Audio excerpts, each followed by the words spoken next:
Llamas and fuego! Oh, wait a minute, now it's Charmin to Johnny! Ever since going PG, WWE's been pretty careful when it comes to having men fight women, and vice versa. However, they do occasionally allow the male and female wrestlers to get physical with one another, even if it's only for a little bit. 2020 saw a number of intergender wrestling moments in WWE, so let's take a look at the very best. After joining them, Ripley's response was to dump Robert Stone straight into the trash. This, unfortunately, all it took was one chop, and Stone went down to the mat. After letting Aaliyah wrestle for a bit, Robert decided to take another shot at Rhea Ripley, but all he ended up getting was a first-class trip to the floor. However, after a commercial break, Stone and Aaliyah had the former women's champion locked in an intense submission hold. The two then followed up with a suplex, but began arguing when they tried to pin Rhea Ripley.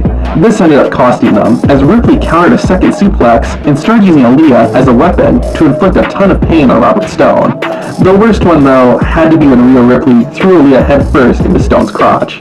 In a last-ditch effort, RS tried to roll up his opponent, but Rhea wasn't having it. To put this massacre away, the 24-year-old locked both of her opponents in the Prism Trap and won the intergender match via submission.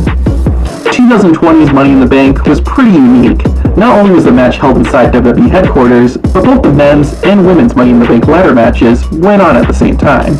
Perhaps not too surprisingly, wrestlers from both sides bumped into each other. This led to a food fight between the two genders. Shayna Baszler decided to take things a step further by applying the Kirifuda clutch to Rey Mysterio. The hold was only broken up when Otis and Nia Jax slammed into the luchador. Poor Rey. After Edge was brutally attacked by Randy Orton, the Radar Superstar's wife, Beth Phoenix, showed up on Raw to give the fans an update on Edge's health. Before she barely said anything, Orton's music hit, and the Viper slithered into the ring. Randy explained his actions to Beth, and accused her of enabling Edge to return to WWE. Phoenix responded by slapping the Apex Predator across the face. The two had a tense stare-off, until Randy Orton struck with an RKO. Orton left the woman completely lifeless, and soon, WWE officials and wrestlers ran in to check on the Hall of Famer. It ended up being a pretty bad move for Randy Orton, as Edge returned and went on to defeat the Viper at WrestleMania. After Johnny Gargano and Candice LeRae used some dirty tactics to beat them, Keith Lee and Mia Yim were anxious for a rematch. Before the bell even run, both sides were getting in each other's faces, leading to a funny bit where Lee picked up Candice LeRae. Eventually, the match got under control, and the women started fighting the women, and the men fought the men. Later on, Gargano was having a bit of trouble, so his wife decided to lend him a hand. Proving why they're NXT's power couple, Candice and Johnny took Keith Lee down with an awesome kick and DDT combo.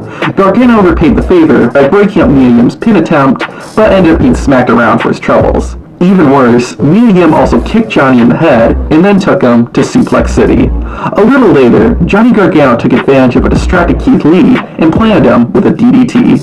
Unfortunately, Johnny's wife was caught in the crossfire and got squashed by the over 300-pound man.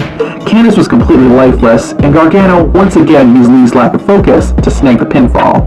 I'm not sure though if LeRae even realized she had won. Even though she lost the #1 contenders match to her friend, Alexa Bliss still stood in Nikki Cross's corner when the former Sanity member challenged Bayley for the SmackDown Women's Championship. Despite her best efforts, Nikki Cross came up short and lost the match. Alexa Bliss tried to console her friend, but Cross was too frustrated and shoved Bliss down. Shocked by what happened, Alexa Bliss sat alone in the ring until The Fiend appeared. The Masked Menace stalked the goddess for a bit, until attacking her with the Mandible Claw and choking Bliss out.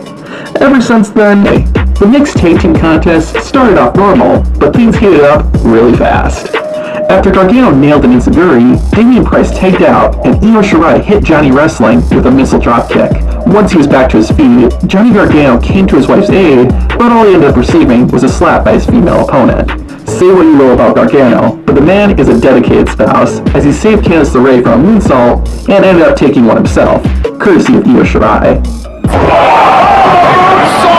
However, the Poison Pixie fought fire with fire by low-blowing Damian Priest, which allowed Johnny Gargano to hit the one final beat and get the win. Như rượu ly băng, Ephraim còn liên hệ gì với các ngẫu tượng? Còn ta sẽ nhận lời và xanh tươi. Chính nhờ ta mà ngươi trổ sinh hoa trái. Ai đủ khôn ngoan để hiểu được điều này, đủ thông minh để biết được điều ấy.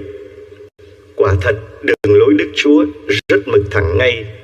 Trên con đường này, người công chính sẽ hiên ngang tiến bước, còn kẻ gian ác sẽ phải té nhào. Đó là lời Chúa. Tạ ơn Chúa.